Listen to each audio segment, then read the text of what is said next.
Vamos seguir nosso currículo aqui de escola dominical sobre família. Talvez você esteja falando, não, mas de novo, nós vamos continuar falando de família. Meu amigo, você demora 50 anos para educar seus filhos, você acha que nós vamos fazer uma escola dominical do que a Bíblia diz sobre educação de família em um mês? Não tem jeito. Então, vamos caminhar. E é importante você ir lembrando aí desses preceitos e princípios da palavra de Deus. Para tanto, eu convido você a abrir a palavra do Senhor lá na carta de Paulo aos Efésios, capítulo 6, verso que estamos estudando aí, né?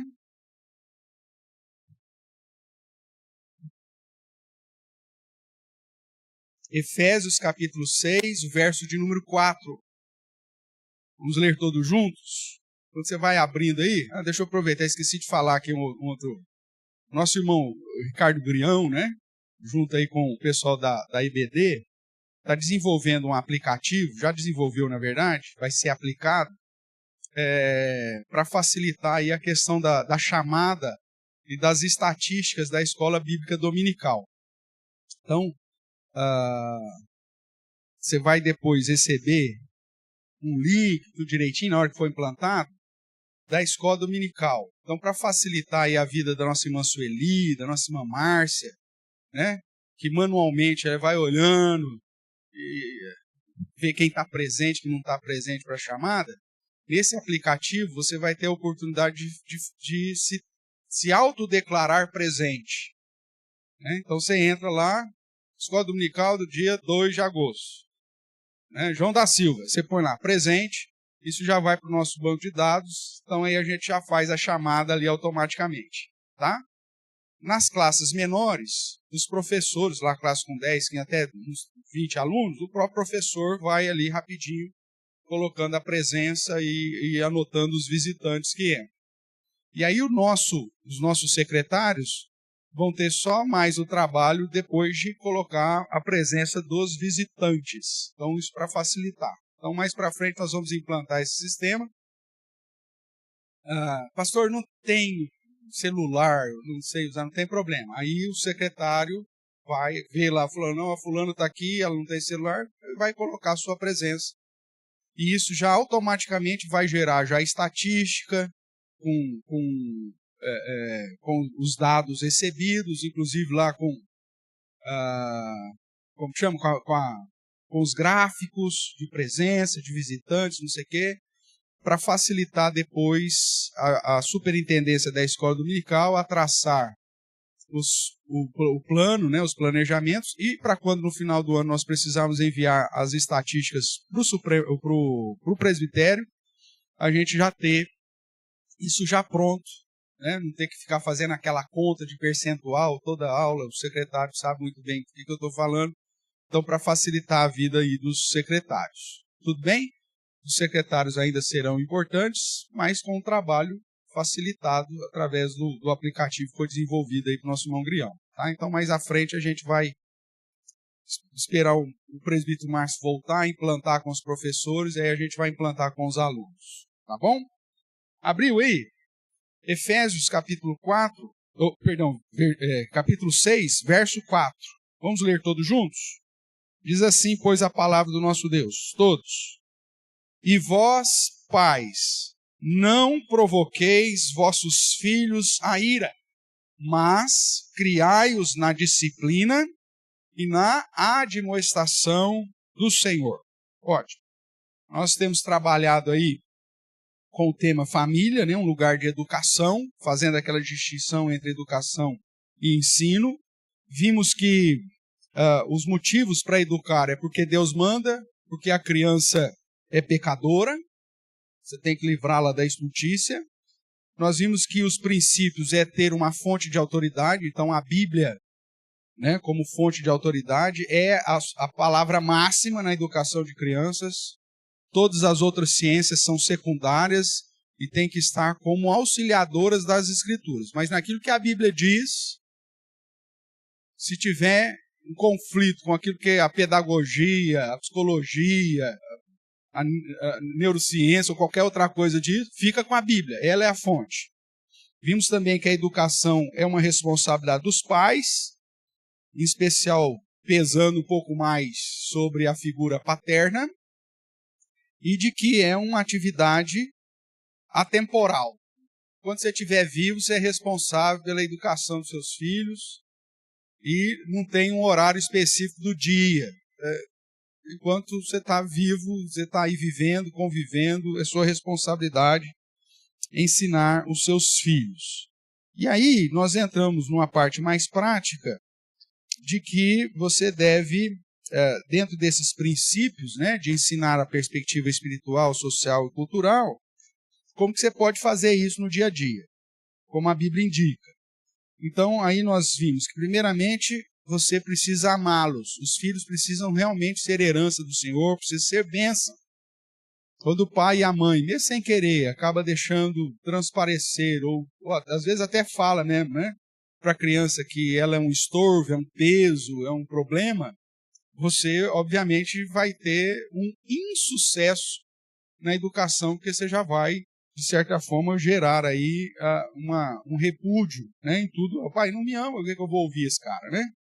Depois nós vimos, baseado em Efésios capítulo 6, verso 4, que o modo prático de educar os filhos é não provocando os filhos à ira, como é o início aqui do verso que lemos. E na contraposição a isso, em vez de você provocar a ira, Paulo vai dizer que você vai ter que, então, discipliná-los, né? Nós estudamos o que significa provocar a ira, estudamos semana passada como que é criar na disciplina, e aí eu acredito que a visão de Paulo esteja relacionada à faixa etária da criança. As crianças pequenas, meu irmão, só vão entender a voz da correção, da disciplina, e às vezes da disciplina física. Não adianta você pegar uma criança de 1 ano e querer admoestá-la, que é o próximo ponto. A admoestação só vai servir quando a criança tiver o mínimo de senso de compreender o que você está falando. Enquanto ela não tem condição de compreender o que você está falando, o padrão que Provérbios, inclusive, vai dizer é que a vara da disciplina é um instrumento de Deus para você corrigir e disciplinar o pequeno estulto, o pecador, né? O querido Taz. Então, não tem outro jeito. Então, eu falo, não, mas eu penso diferente. Tá bom, ô essência da sabedoria divina. Suprassumo do ser celeste. Se Deus manda você aplicar e você acha que você é mais sábio que ele, que você não vai fazer esse negócio, depois você me conta. Tá bom? Que Deus me permita viver até lá para você me contar. Não vai dar certo, cara. Olha para a nossa sociedade o jeito que estamos. A cada dia é mais xarope do que antes. Farma-aura não vai resolver o problema do seu adolescente. É a vara lá na primeira infância que vai resolver o problema dele. É assim que a Bíblia diz. E se a Bíblia é a regra de fé e prática para a sua vida, é melhor você começar a aplicar aquilo que ela ensina. Não pense que seu filho é diferente. Não, mas o Juninho é diferente. Ele já veio evoluído. Nós não somos espírita para achar que as pessoas são reencarnadas evoluídas. Ela nasce pecadora, criança. E a maneira de tirar a estultícia dela é com a vara, diz a palavra do Senhor. Então não queira ser mais sábio do que Deus, que vai dar zebra. E às vezes zebra da cor do arco-íris ainda. Com as listrinhas coloridas. Dá uma olhadinha no mundo que você está. Dá uma olhada pela janela para você ver. Esse mundo que você está passando. Você fala, meu Deus, o que está acontecendo? Fruto do desprezo da palavra de Deus, inclusive dentro das famílias que se dizem cristãs. Mas aí então, disciplina, criança pequena. E aí hoje nós vamos tratar. Aí vimos que essa disciplina tem alguns princípios, você aplicar ela, já estudamos, e hoje chegamos no final aqui do capítulo, do verso 4, que é na admoestação do Senhor. Então, a quarta postura prática de educar o seu filho é admoestando no Senhor. Um texto paralelo aqui a Efésios capítulo 6, 4, que a gente está fechando aqui o verso 4, é o texto da lei lá de Deuteronômio capítulo 11. E eu convido você a abrir a palavra do Senhor lá.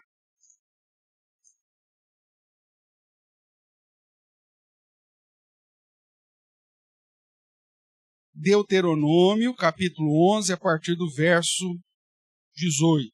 É um texto bastante paralelo a Deuteronômio 6, né? Que nós já lemos também em outros momentos, que é a história lá de inculcar os teus filhos. Aqui ele vai repetir esse negócio, tamanha a importância disso. E aí ele vai dizer assim, vamos relembrar aqui, Deuteronômio 11, 18 a 21. Se você marcou lá Deuteronômio 6, né, de 4 a 9, você pode até fazer uma referência cruzada aí com o Deuteronômio, se não tiver na nota de rodapé sua, aí você faz, né, suas anotações. Aí quem sabe daqui a alguns anos alguém lança a Bíblia segundo Edmeia. Tem a Bíblia de Scofield, a Bíblia não sei de quem, tá? Com as suas anotações. Então vai fazendo a sua anotação e quem sabe um bisneto seu aí se anima depois de editar a Bíblia com as suas anotações. Então vamos lá, Deuteronômio 11, verso 18. Ponde, pois, essas minhas palavras no vosso coração e na vossa alma. Atai-as por sinal na vossa mão, para que estejam por frontal entre os olhos. Vou parar aqui no 18. Irmãos, nós sabemos que o judeu, até pela cultura oriental, é extremamente literal, né? Quando ele lê lá em Deuteronômio 6, e aqui, para que a lei do Senhor esteja na sua mão direita e entre o frontal, o judeu ele faz isso literalmente. Ele faz lá uma fitinha lá, escrita a lei do Senhor lá, enrola lá no braço direito lá, para fazer as orações. Não sei se você já viu isso, você pesquisa no Google, judeu ortodoxo, você vai ver que é um cara que tem uma caixinha assim bem na testa e no braço assim uma fita amarrada. Porque ele levou isso literalmente. E se for na casa dele, na entrada da casa dele vai ter um quadrinho, geralmente até meio tortinho assim, é tortinho de propósito, com algumas letras em hebraico iniciais que apontam para o texto. Inclusive, para sair de casa, ele põe a mãozinha lá, para entrar de casa, ele põe a mãozinha lá, porque ele põe nos umbrais da tua porta, tal, a lei do Senhor. Ele faz isso. Põe no braço, ele faz essa fitinha. Por frontal entre os olhos, o que ele faz? Ele pega, escreve a lei, põe dentro de uma caixinha de couro e amarra na testa, assim. Parecendo um mineiro de mina de carvão lá, aquele trem que era a luzinha, só que essa caixinha. Porque ele entende isso como literal. Mas não é para ser literal. E Deuteronômio 11 deixa isso claro, porque ele começa dizendo, Deuteronômio 18, que você tem que pôr a palavra do Senhor na onde? No coração e na alma. Como que você faz isso literalmente? Pôr na mão, você faz a fitinha. Pôr na testa, você põe assim, é o coração. Como que nós vamos fazer isso? Vamos pôr a palavra no coração. Como que vai fazer um troço desse? Então nunca foi literal. O que Deus está falando é aquilo de amá-lo de todo o teu coração, toda a tua força, todo o teu entendimento, e que a palavra esteja na sua mão, ou seja, nas suas ações. Mão direita é sinônimo de ação.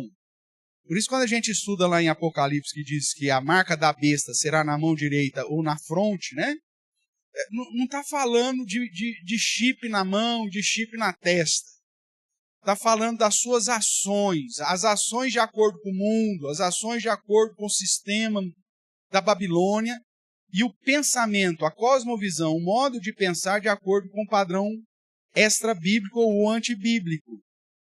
Não é uma questão literal, é questão de prática. Então, quando Deus manda você colocar a palavra dele na sua mão, ele está dizendo para você o seguinte, olha, que isso esteja no seu coração, na tua alma, ou seja, interiorizada, que isso seja a fonte da formação do seu ser e que isso se reflita nas suas ações e no seu modo de pensar e enxergar. na sua fronte, dentro, frente aos olhos. No seu modo de agir, de pensar e de enxergar o mundo. Tem que estar de acordo com a palavra de Deus, dentro do padrão da palavra de Deus. Por isso o Salmo 1 vai dizer, querido, não vai pelo conselho do ímpio. Medita na palavra do Senhor de dia e de noite. Ah, pastor, mas o psicólogo clínico disse que fazer assim vai ser melhor. Não, não siga esse caminho, meu amigo. O seu modo de pensar, o seu agir, de enxergar o mundo é segundo a palavra do Senhor. A lei de Deus é perfeita e restaura a alma. É ela que nos dirige por caminhos aplainados. Ela é lâmpada para os nossos pés. É a palavra, meu amigo. Mas não a palavra dentro da gaveta lá ou em cima do criado mudo. A palavra interiorizada no seu coração, na sua alma. Refletida nas suas ações, no seu modo de pensar e no seu modo de enxergar. É isso que vai fazer a diferença. E nós falhamos porque a palavra não se torna parte de nós. As nossas ações são muito mais relacionadas à ideia da adoração e não do serviço. Lembra que eu tenho falado isso para você? O Senhor revelou a sua palavra para que nós possamos servi-lo e adorá-lo. Isso significa reconhecer Jesus como o meu Criador, o meu Salvador, o meu Redentor, por isso eu adoro, mas também reconhecer Jesus como o meu Senhor, o meu dono. Por isso que eu sirvo, é o meu Senhor. Só que o cristão de hoje, ele está até disposto a ter Jesus como o seu Salvador. E adorá-lo por isso. Mas ele não está disposto a ter Jesus como seu Senhor, o seu dono. Porque Jesus sendo meu dono, ele vai falar assim, Everton, não é do seu jeito, é do meu. Quem que manda nisso aqui?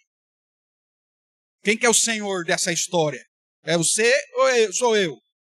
Aí você fala, Senhor, é o Senhor. Então segue aquilo que eu estou mandando.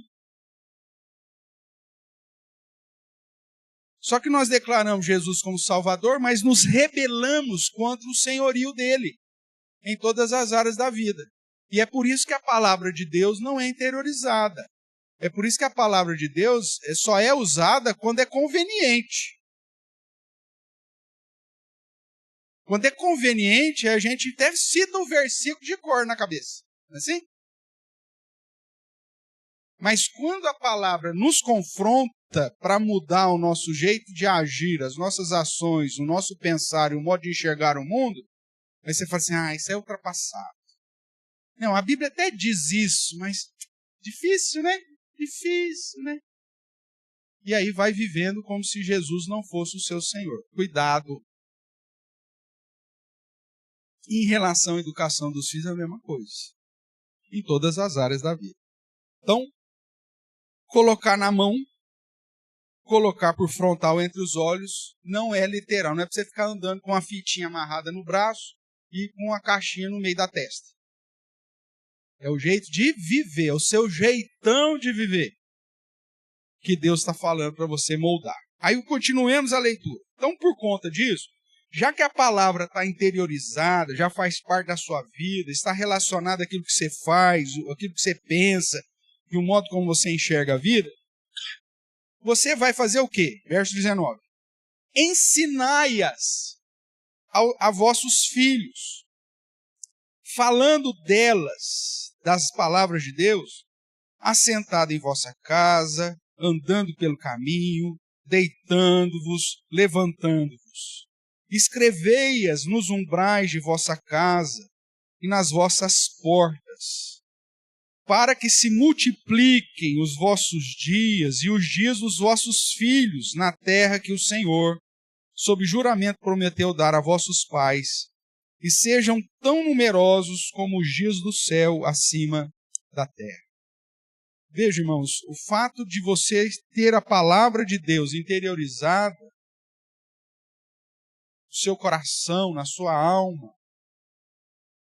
designando o seu modo de agir, o seu modo de pensar e o modo de enxergar o mundo, vai fazer com que o ensino dessas palavras seja algo cotidiano nos seus filhos.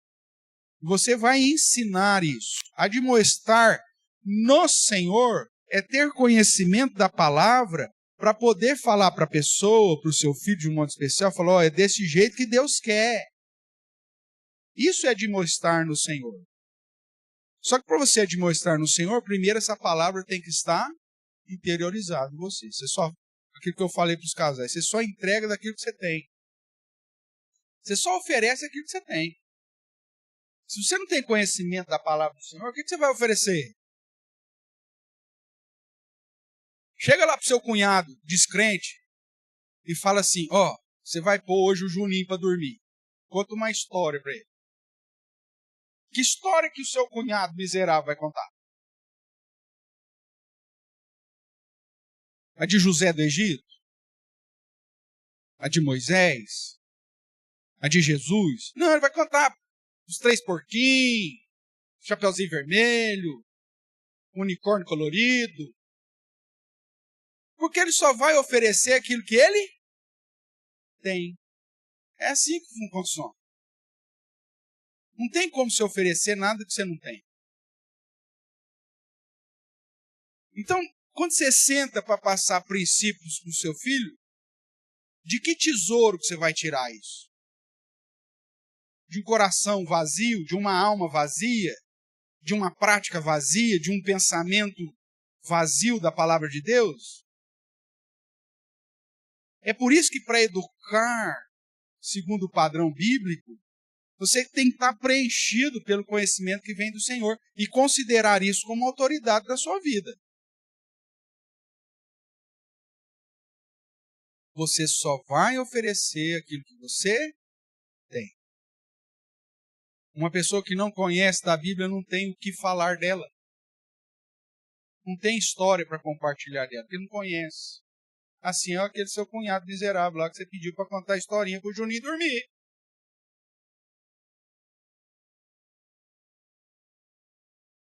Não adianta você pedir para essa pessoa. Ela vai instruir de acordo com aquilo que ela tem.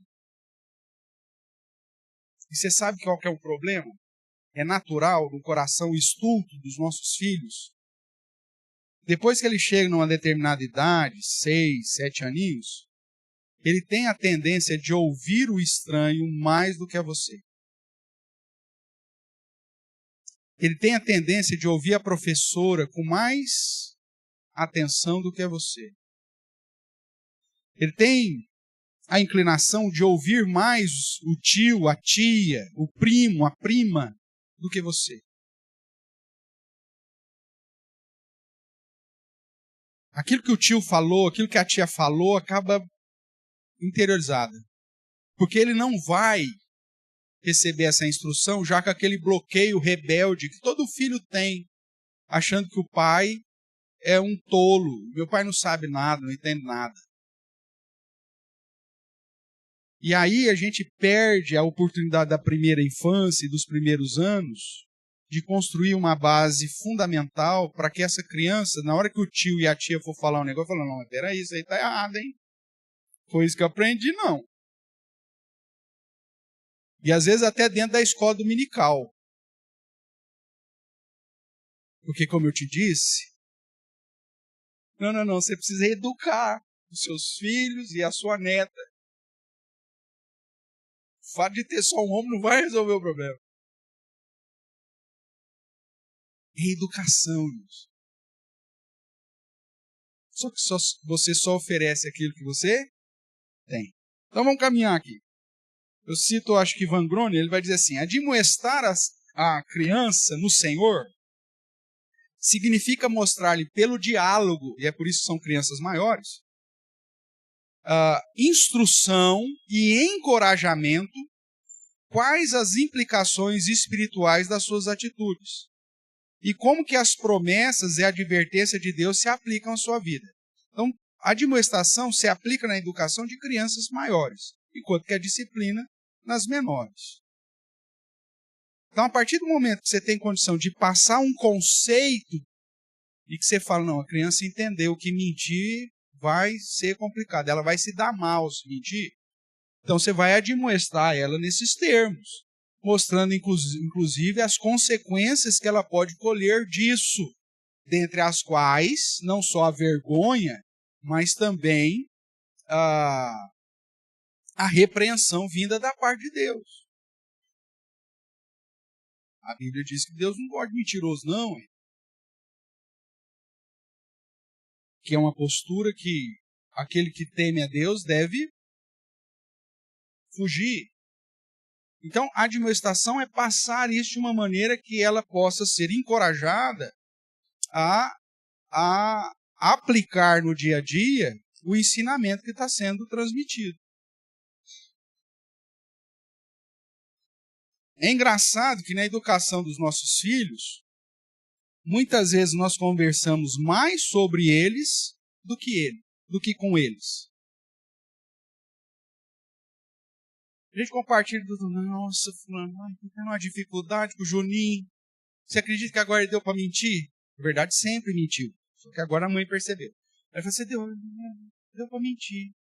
Aí fala com a sogra, fala com a mãe, fala com a amiga, fala com a manicure. Fala com todo mundo. Mas não fala com o Juninho. Juninho, senta aqui. A mãe está percebendo o negócio, o pai está percebendo o negócio.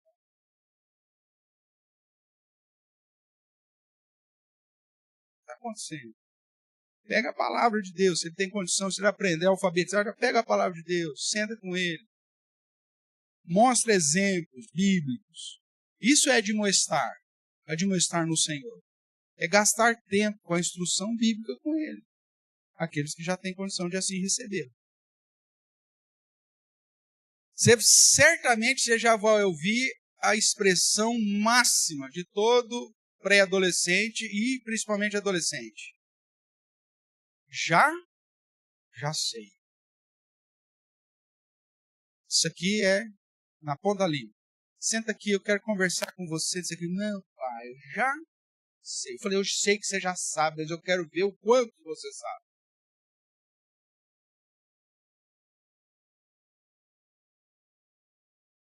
Ou então, se você já sabe, então me ensina, que eu preciso relembrar. Põe ele na berlinda. Então me conta, me mostra na Bíblia onde está a base para não fazer tal coisa. O bicho vira para lá, vira para cá. E aí?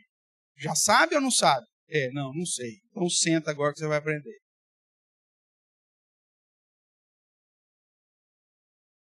Porque a admoestação confronta. E não tem, irmãos, aprendizado sem confronto. Não tem. Porque tudo aquilo que a criança adolescente diz que já sabe, e você deixa por isso mesmo, e você não confronta para desmascará-lo, e cai no engano de que realmente ele já sabe, vai ser uma situação que ele vai cair. Ele pensa, sabe? E você, na admoestação do Senhor, vai desmascará-lo. Você pensa que sabe, mas o negócio é muito mais complicado do que você imagina. É muito mais sério do que você pensa. A admoestação é para isso. Chamar a consciência dele à ordem. Converse mais com eles do que sobre eles. Isso é admoestação. Um outro ponto que nós podemos observar, além da admoestação, o quinto, postura para a educação, está aqui pertinho de você. Volte lá para Deuteronômio capítulo 6. O verso 7 vai nos dizer assim. Que também está no 11, tá? Você vai ver aqui. Está paralelo aí. Deuteronômio 6, 7. Eu vou ler o 6, 6. Ó. Essas palavras que hoje te ordeno estarão no teu coração, lá no 18 do 11, no teu coração, na tua alma. E ele diz assim, lá fala, ensinarás. Aqui ele usa, tu as inculcarás a teus filhos e dela falarás. Veja aí, várias situações. Assentado em tua casa, andando pelo caminho, ao deitar-te e ao levantar-te. Compare lá com Deuteronômio 11, verso 19. Ensinai-as a vossos filhos, falando delas assentada em vossa casa, andando pelo caminho, deitando-vos e levantando-vos. É a mesma ideia, tá? Repetido aqui. O que ele está querendo nos ensinar? Que a educação dos nossos filhos é integral, como nós já vimos. E que você tem que aproveitar todos os momentos. Ao levantar, você já vai aproveitar para educar e inculcar a palavra do Senhor.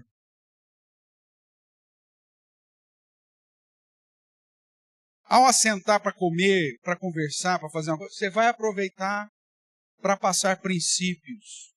Não estou falando que você tem que pegar a Bíblia e ficar lendo a Bíblia para ele toda hora. Não é isso. A educação informal, irmãos, ela produz tão bem o ensinamento quanto a formal. A verdade tem que ser um equilíbrio entre as duas.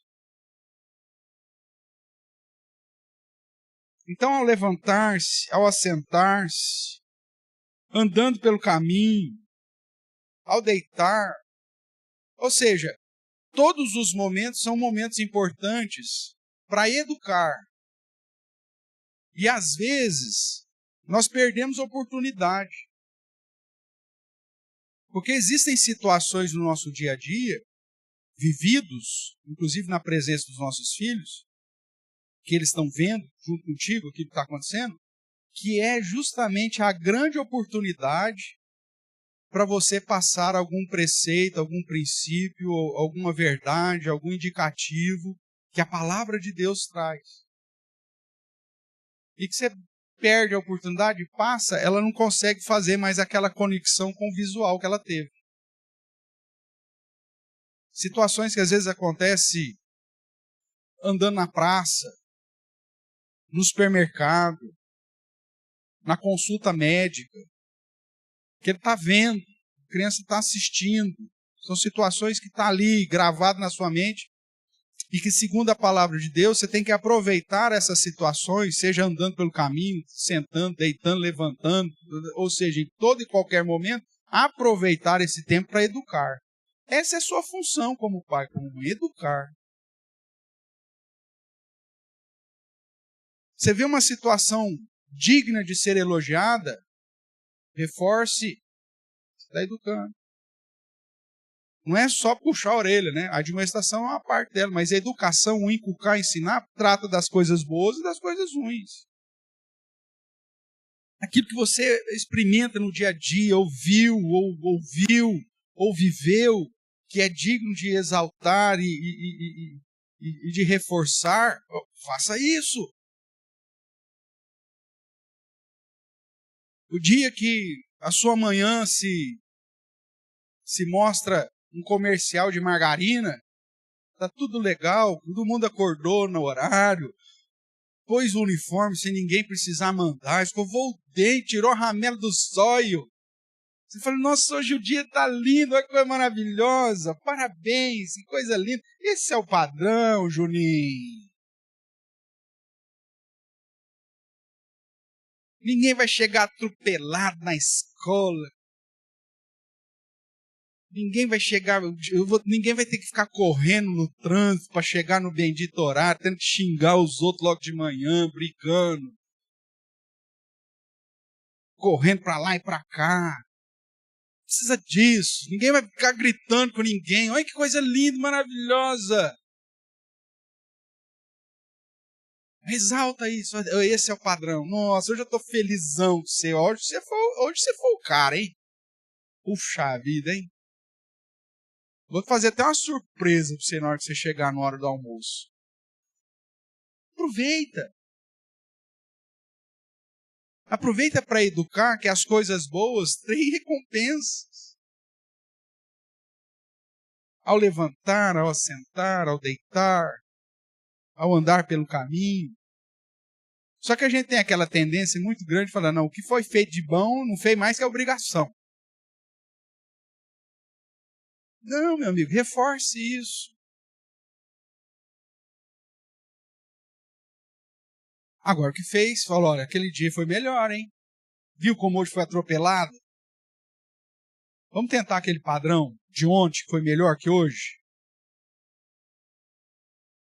Por que você não conseguiu acordar bem essa... eu fiquei jogando videogame até as 3 da manhã. Falou, então esse treino não funciona, não. Esse negócio vai dar certo, não. Então, já que você não tem o equilíbrio, eu, como seu pai e sua mãe, vou te dar o equilíbrio. 10 horas da noite, desliga o disjuntor.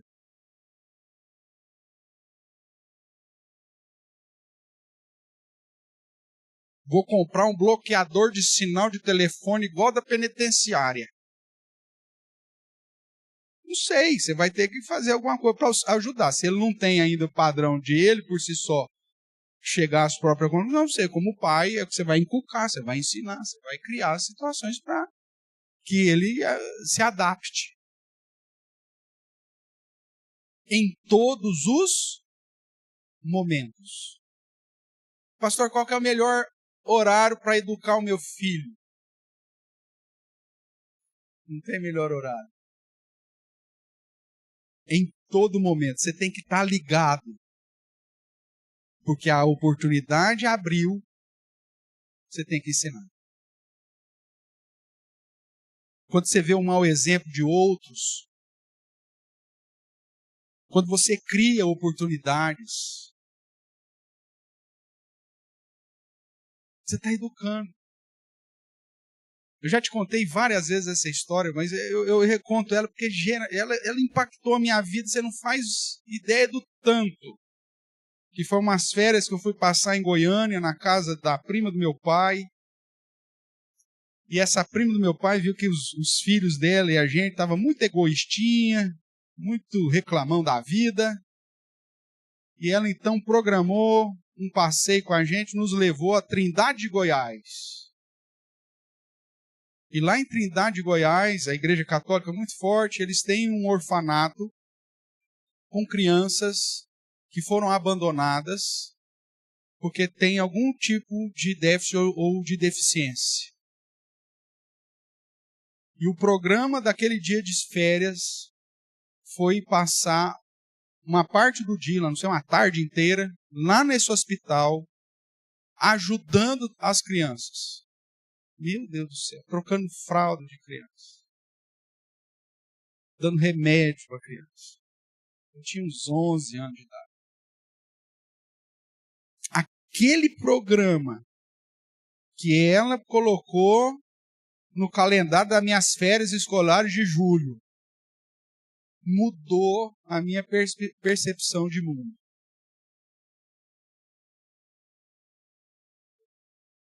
Ela produziu aquilo. Ela agendou aquilo. Ela nos levou para viver aquela experiência, aquela situação. Né? A Isabel, o nome da prima do meu pai. É isso que os pais deveriam fazer, irmãos, criar oportunidades para educar, para impactar os seus filhos positivamente. Coisas que vão marcar a vida deles de tal forma que mudarão o jeito deles enxergar o mundo e de pensar a realidade. E como esse exemplo, tantos outros.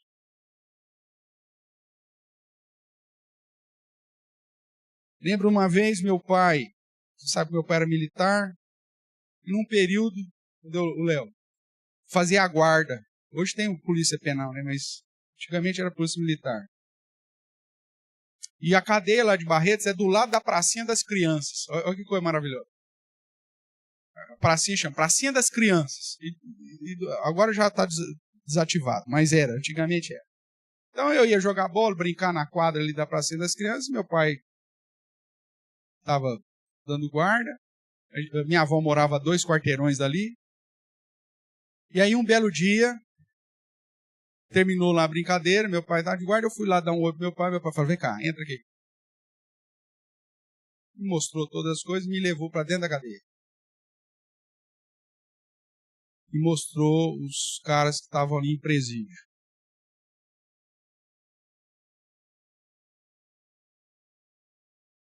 A gente hoje vê, né, presídio em filme, em série, não sei o que, tarará. Cara, mas você entrando, levando uma criança, entrando naquele negócio, você não imagina o impacto que ele tem. Aí a pergunta óbvia de uma criança: por que eles estão presos? Aí chegando em casa, meu pai sentou e olha, o cara foi preso por isso, por aquilo, por aquilo, por outro, por outro.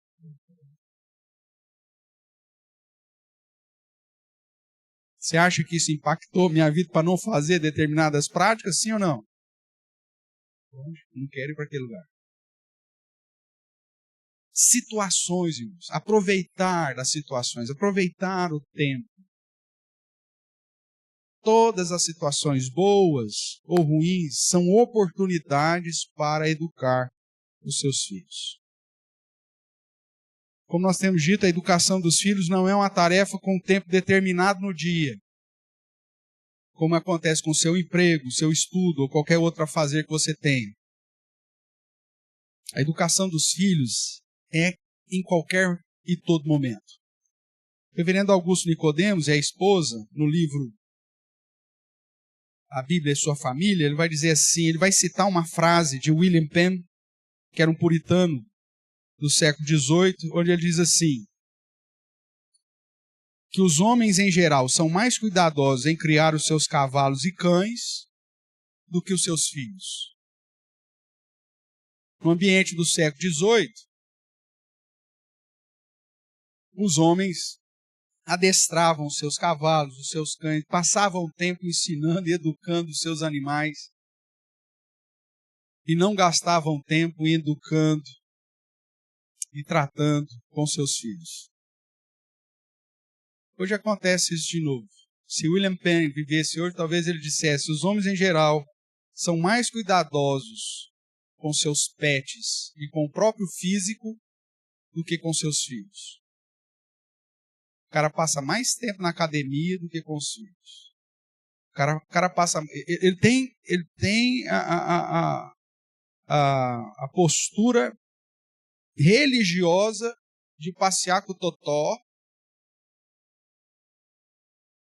mas não consegue ter a mesma sensibilidade de gastar tempo com seus filhos. São pais e mães que não entenderam que o seu principal objetivo como pai e mãe é educar.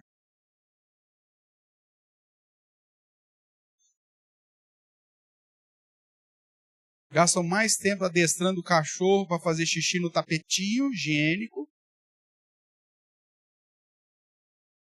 do que educar princípios para os seus filhos. Educar significa aproveitar o momento, aproveitar o tempo. Ele vai continuar dizendo, as exigências sobre os pais são constantes.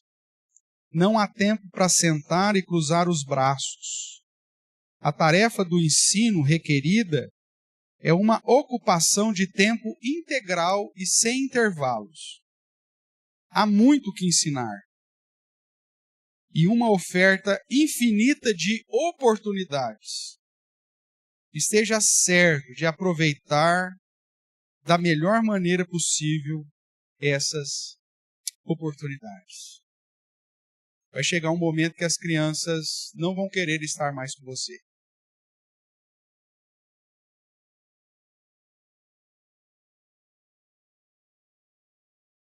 Vai chegar uma fase da vida em que você vai desejar ter oportunidade para andar com seus filhos e não vai ser mais possível.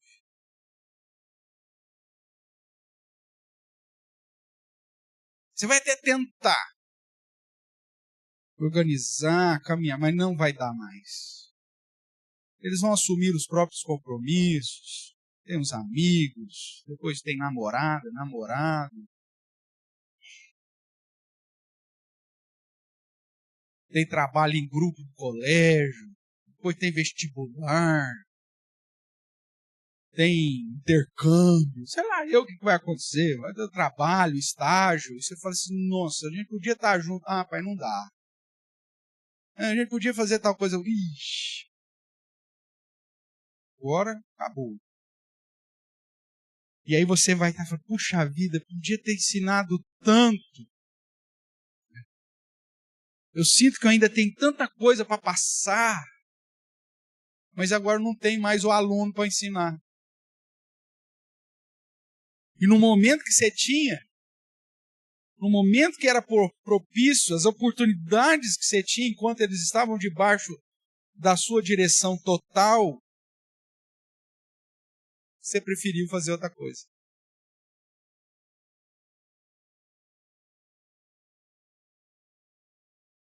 Nossa, cansado, não aguento mais o Juninho. Nossa, ó, tô cansado, não aguento. Dali a pouco, o Juninho saiu de casa. Aproveitou o tempo, amigo. Não aproveitou o tempo para jogar bola com o menino, para rolar na sala, para quebrar uns vasos de vez em quando, que isso aí faz parte da história. Você não aproveitou a oportunidade para dizer que ele tem que ser leal com os amigos. Você foi assistir um jogo dele, que ele deu uma entrada por trás, que ele não devia ter feito aquilo. Você perdeu as oportunidades, cara. De soltar a pipa e não ter vento, para ensinar sobre a frustração, e de que às vezes ter uma segunda carta na manga é importante, porque se não tem vento, a gente inventa outra coisa. Você perdeu. Passou.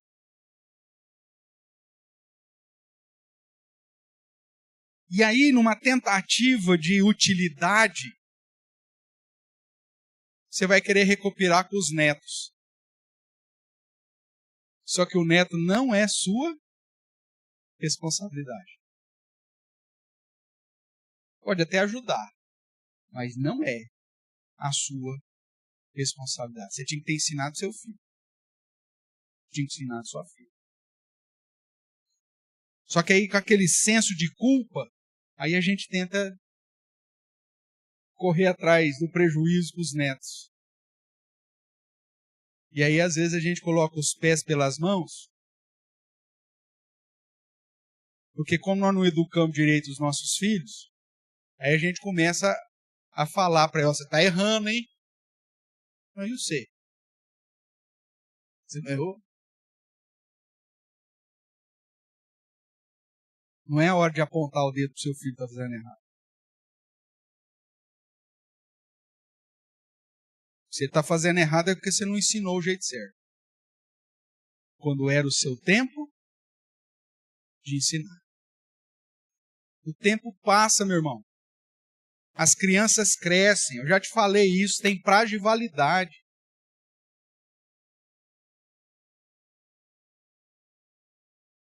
Na hora que você menos espera, eles não estão mais debaixo da sua instrução. E se você não fez um bom trabalho na infância, e no período ali inicial, até os 12 aninhos,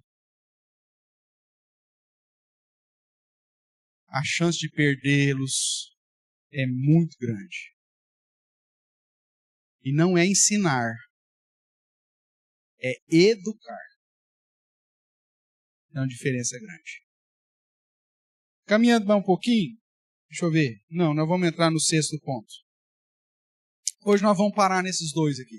O admoestando no Senhor e aproveitando o tempo.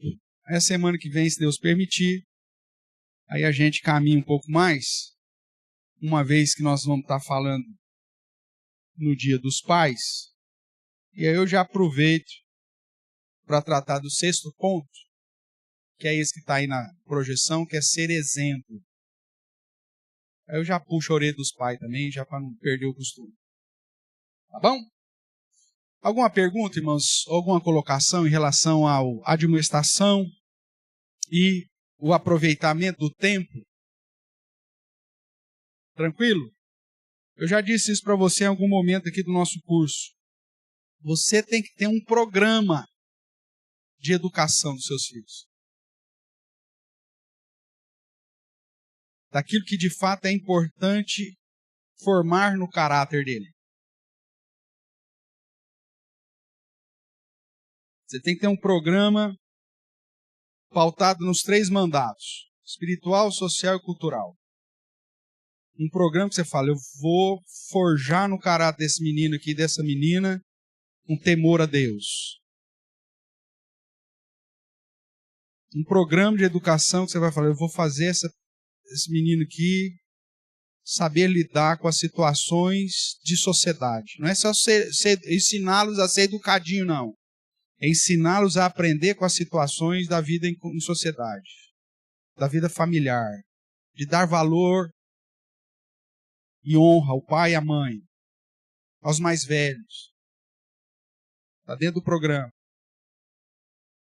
E você tem que ter um programa dentro da área cultural. Falar, eu tenho que fazer esse menino um cara trabalhador. Vou dar obrigação para ele, vou dar responsabilidade para ele. Eu vou forjar o caráter desse menino aqui para ser um homem de verdade. Eu vou forjar o caráter dessa menina aqui para ela, de fato, ser uma mulher que a Bíblia espera que ela seja. Se você não tiver um programa de educação, meu amigo, você já tem um programa. E o seu programa vai ser falho. Tem uma frase dentro do marketing, da administração, que eu gosto muito. A falta de planejamento já é um planejamento. Só que é um planejamento ao fracasso. Ah, não precisa de planejamento. Tá bom, isso já é um planejamento. Só que a falta de texto vai dar zebra, vai dar ruim. Então organize. Coloca na sua tarefa como pai, como mãe, princípios que você vai ensinar ao seu filho. Eu tenho que ensinar esse menino a ter isso aqui na formação do caráter dele. E bate na tecla quantas vezes for necessário. Não deixa solto, não. Fala, vamos ver o que acontece. Vamos ver o que vira. Não vira. Dá ruim.